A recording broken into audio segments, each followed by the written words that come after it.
video evidence that we all started at the top. There's Ashlyn. Go ahead, Shelly. Wait.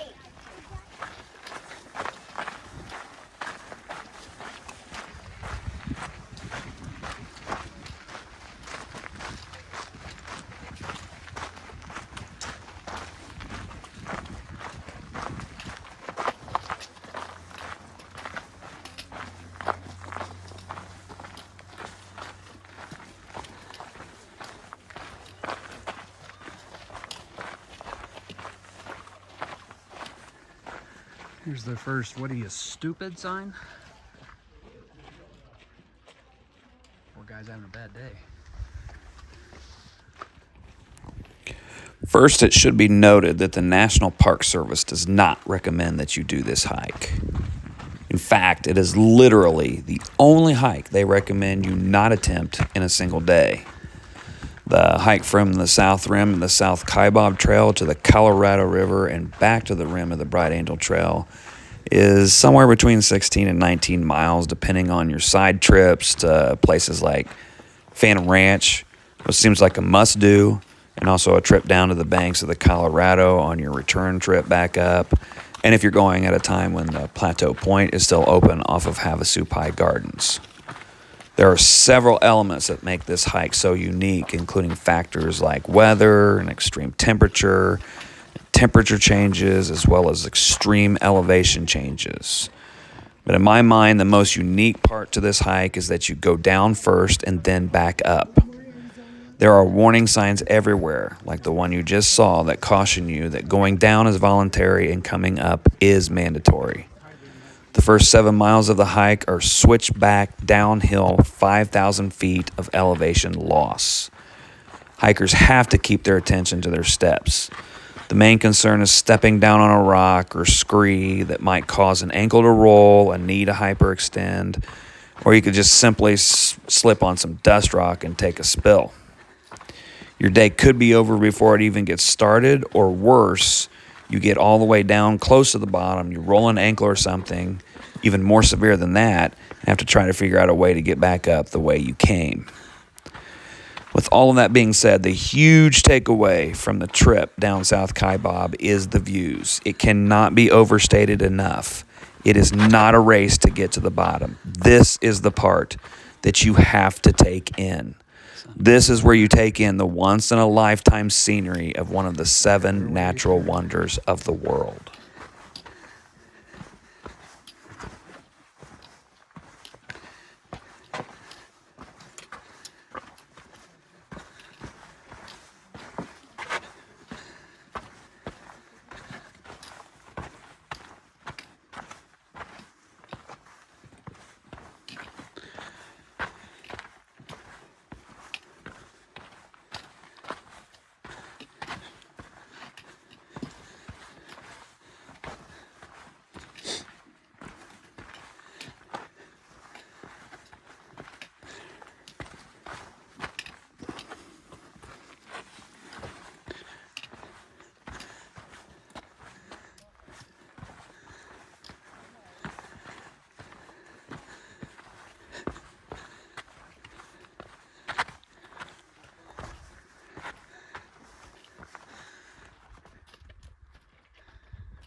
Videos are not going to do this justice, I know.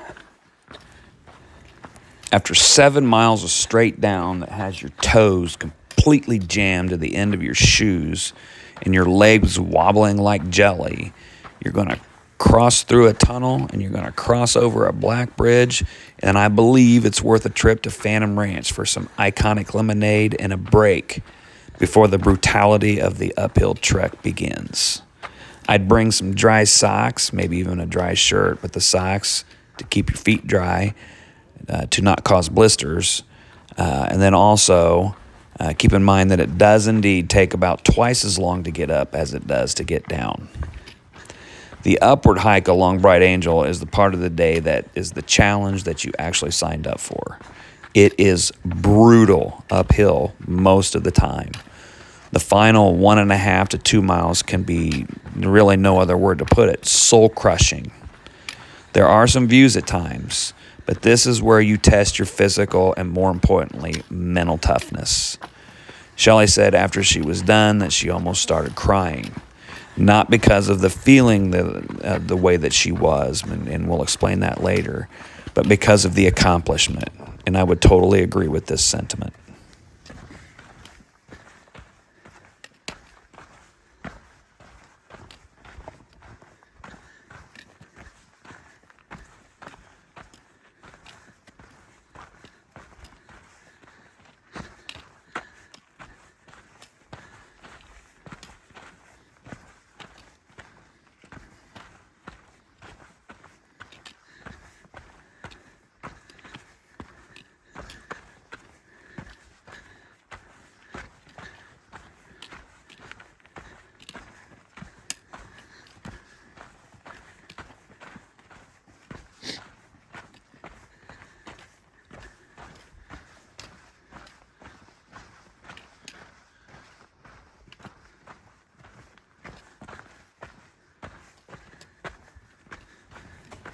And now some general logistics that I hope you find helpful.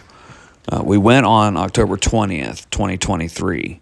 We started at sunrise, and due to issues that I'll explain in a minute, finished around 7 p.m. in the dark. Under better circumstances, we could have finished in around 10 hours. I think that would be a smooth time period. The weather at the top when we started was 35 degrees at sunrise, and the temperature at Phantom Ranch was 95, and at Havasupai Gardens it was around 85. We lucked out as it was an absolutely gorgeous day, but you will have to plan for the cool to start out with. We were stripping layers off before we got to Uha Point. While there is some shade on the Bright Angel Trail, there are also locations where there are large canyons and complete sun exposure with not much of a breeze. You absolutely will see wildlife. Shelley, Ashlyn, and Mark were nearly knocked off the trail by a scampering ram. We saw 3 bighorn sheep climbing the side of one of those canyons. We saw deer and persistent, pesky squirrels the size of small cats. Don't feed the squirrels and protect your food. And watch out for yourself because they do bite. Also be careful getting to and from your destination in your car. It seems that the Grand Canyon National Park has an issue with overpopulation of elk. They are everywhere, and they are huge. We took snacks heavy in sodium and other nutrients we knew we would need to replenish. We also had with us an actual lunch meal. I felt that it was important to not only snack frequently, but also eat something substantial at the bottom halfway through. We each had 3 liters of liquid down, 2 liters of water, and 1 liter of electrolytes. Check the park's website the day before you go to find out what the spigots will be turned on and which ones will be turned off. It is crucial to eat and drink early and often, including when you don't feel like it. Playing catch-up, as we learned the hard way, is not ideal. There are many options for transportation. We actually parked at the visitor center and took the direct orange line to the South Kaibab. We took the blue line back to the visitor center when we were done. If we had it to do over again, we'd probably have parked at the backcountry office and take the Hikers Express directly to the trailhead and then the blue line back to our car at the end. While the orange line got us right to where we wanted to go first thing in the morning, the way we did it was a long ride back home to our car at a time in which we just really wanted to go home.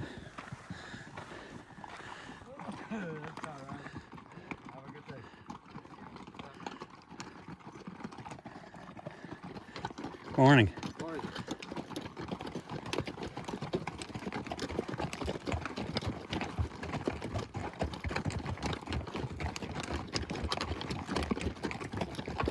Morning.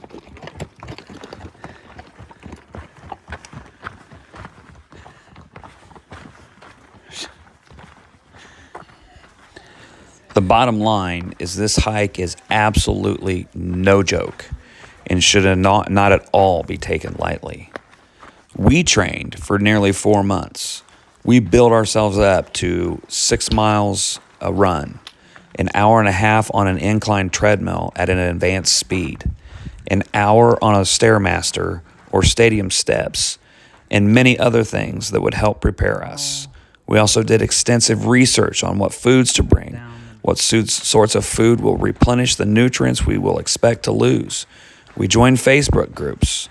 Bottom line is, we thought we were as prepared as we could be, and we found out that things could go sideways and in a hurry. At the end of the video, you're going to see that Shelly got seriously sick. In fact, there were moments that it crossed our minds that we had no idea how we were going to get out or how long it was going to take us to do so. We did make it out, and all is well. In fact, as soon as the next morning, Shelly was ready to do another hike. Mark and Ashlyn decided to tap out, and we carried on, but she was ready to go. She thinks after doing some research, it was an extreme lack of sodium, and maybe some salt tablets would have helped. It could have also been air in her water bladder, as she was feeling very heavy on the stomach. It may have even been altitude issues. Whatever it was, it solidified that while this was an amazing bucket list accomplishment, she doesn't regret a single second of it. The hike commands your full respect and attention and should be taken seriously and with intent.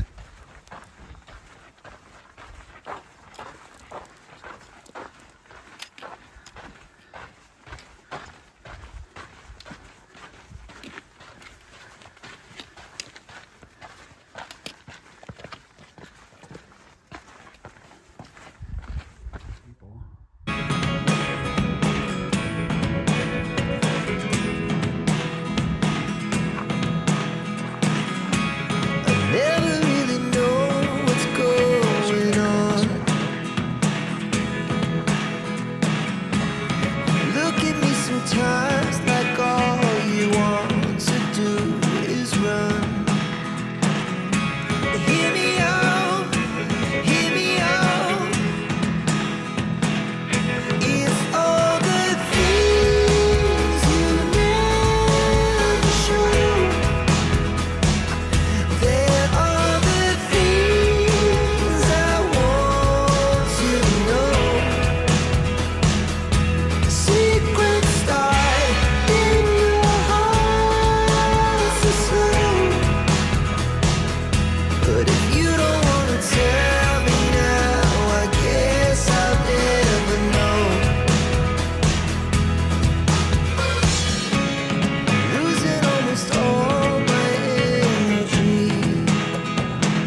find myself wondering what did happen to the last 10. I ran away with my life, fast forward, never turn back again.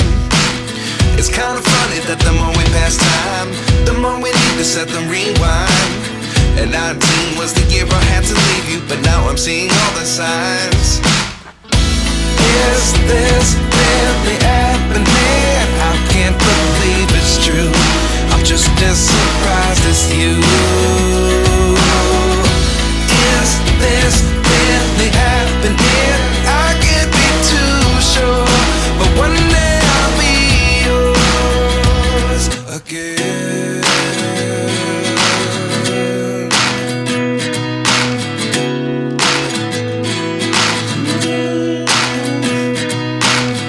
Life lessons come one in a dozen.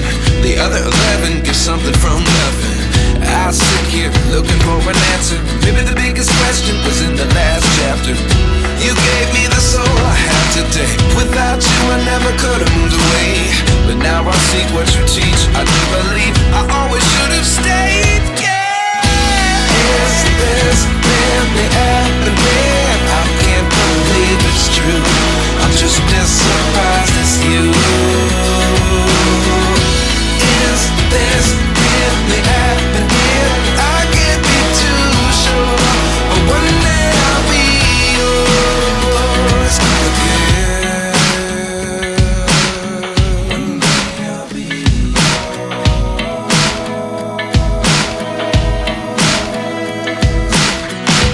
One day I'll be yours. One day I'll be yours.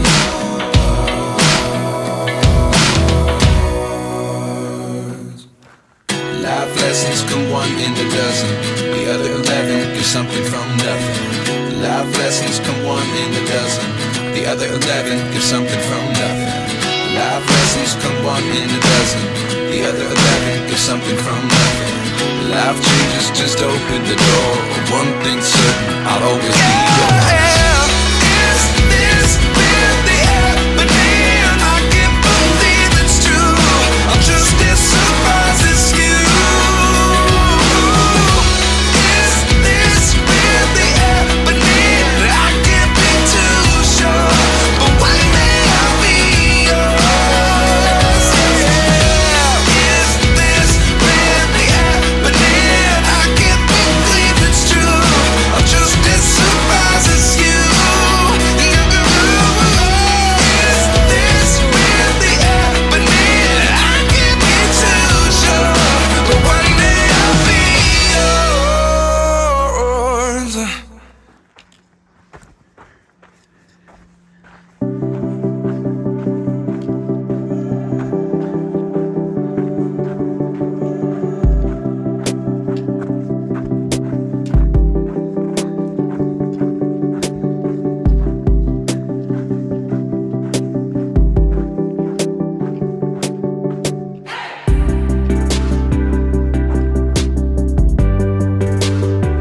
Phantom Ranch.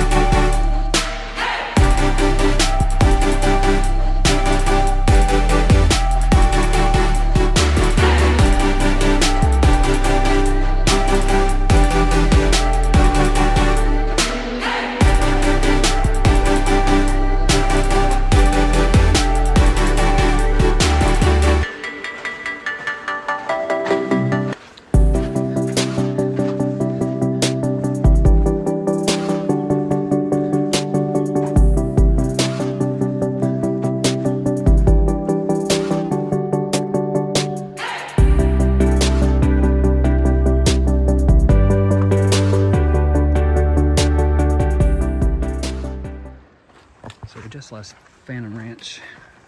Nice glass of lemonade, lunch. And I made the mistake of looking up. I realized that that far upward peak up there is where we have to go.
Nobody said anything about sand.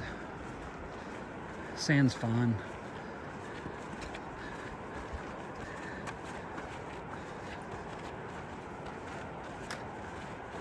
Gotta go halfway to the moon to get back to where you started. But before that, you gotta walk about a mile in sand.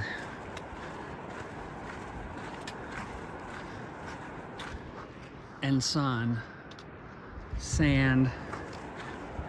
Sun.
Okay, so now we're in this canyon section right here.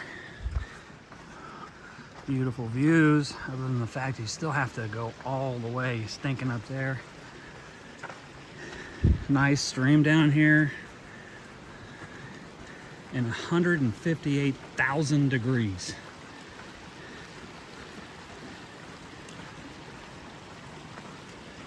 Wonderful.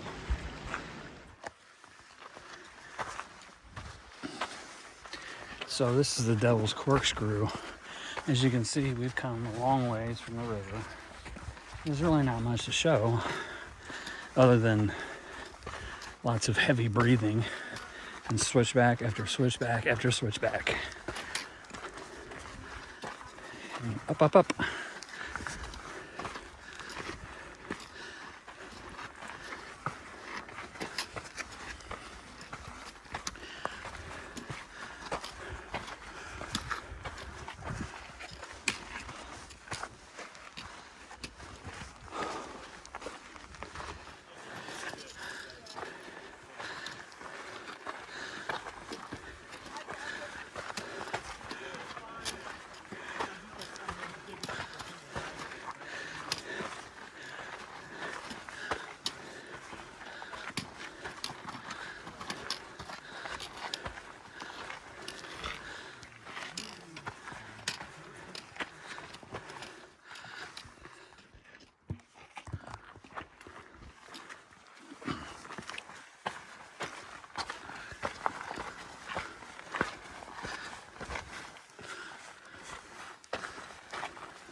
That is the Devil's Corkscrew.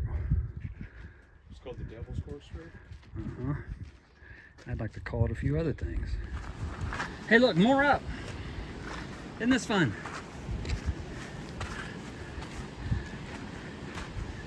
I'd say we have to go up there, but that's like a false summit, because that's like half. We're not to Havasupai Garden yet. We're halfway between the corkscrew and the garden, where we anticipate taking a significant break.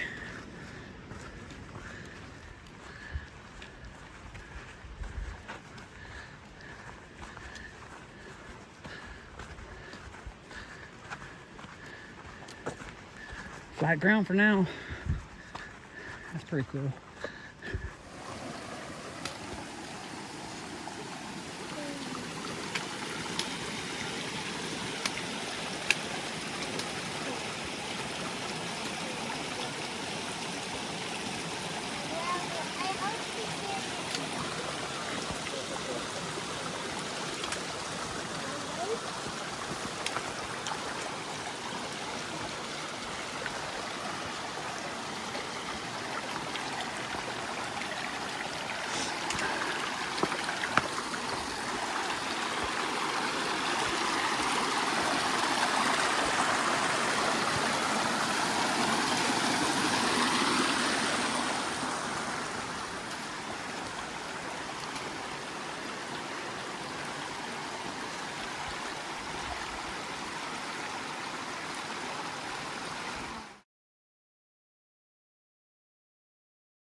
How you doing, Shelly? Great. Huh? I don't believe you. So we still have to go all the way up there if you can see it. I always wondered why people didn't film more of the Bright Angel Trail, but really, there's nothing to show other than pain. Sometimes when you turn around, it's pretty. But we are just about halfway between Havasupai and 3 Mile Rest House. Now that the sun is kind of going back behind the ridge at 2:30 in the afternoon, you can see where we have to go. All the way up there in the corner. We're probably half a mile away from the 3 Mile Rest House. You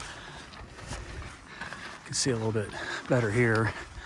Way up there where the green is. The green trees, that's where the top of the rim is.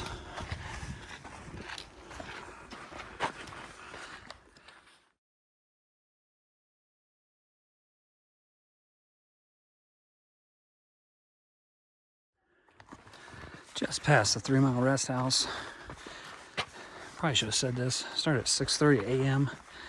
It's now just a shade past 4 o'clock.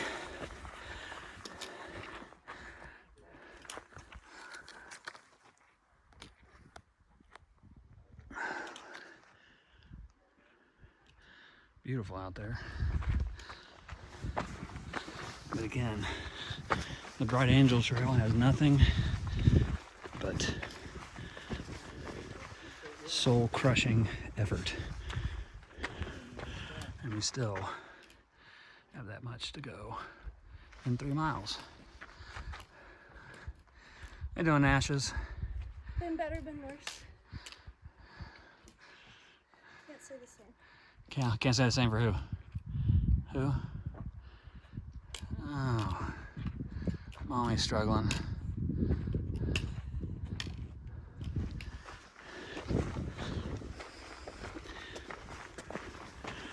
All the way up up there. Again, I say.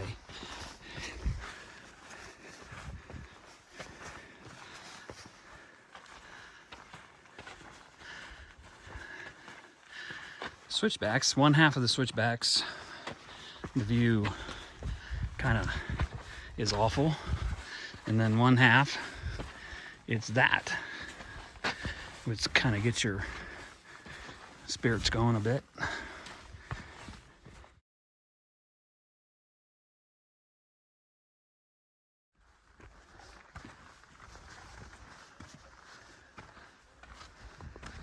Sunset's in about an hour and a half. Say we're less than 2 miles from being at the top. Still a long way to go to get up there to that V. Lots and lots of elevation. Half a mile away from the 1.5 mile rest stop.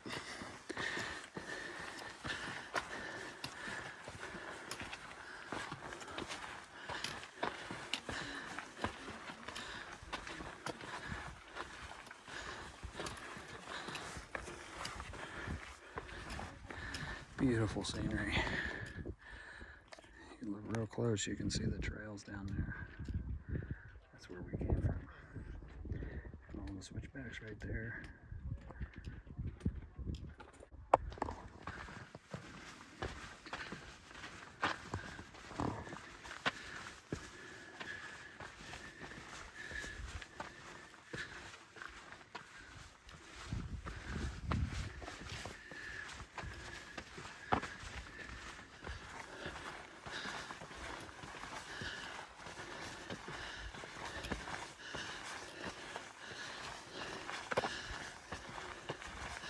There's a 1.5 mile rest house.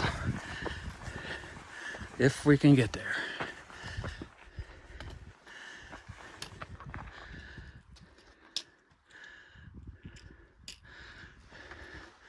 Still, somehow, I gotta go up there.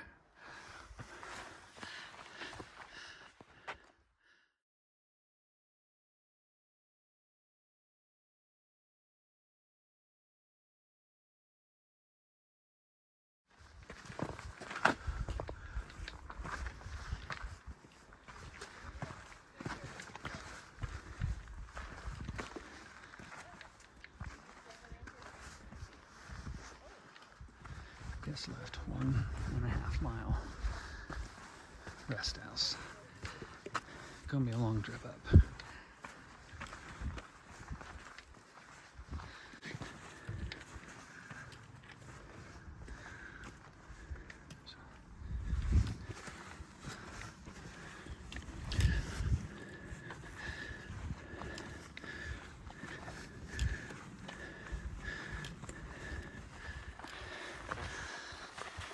Getting close to last light over the canyon. Be headlight time soon. We're about 8/10 from the top.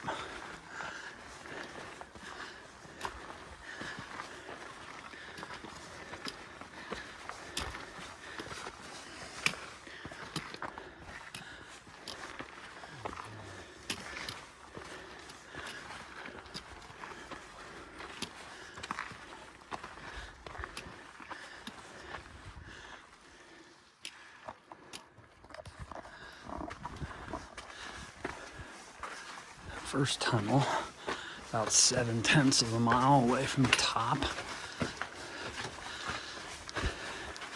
This last 7/10 is just all up, very, very steep.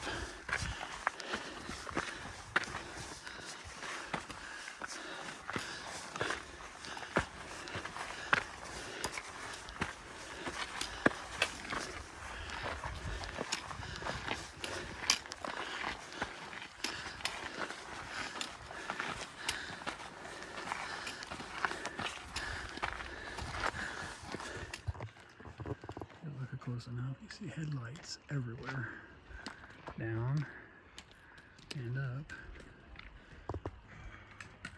going over and all the way up.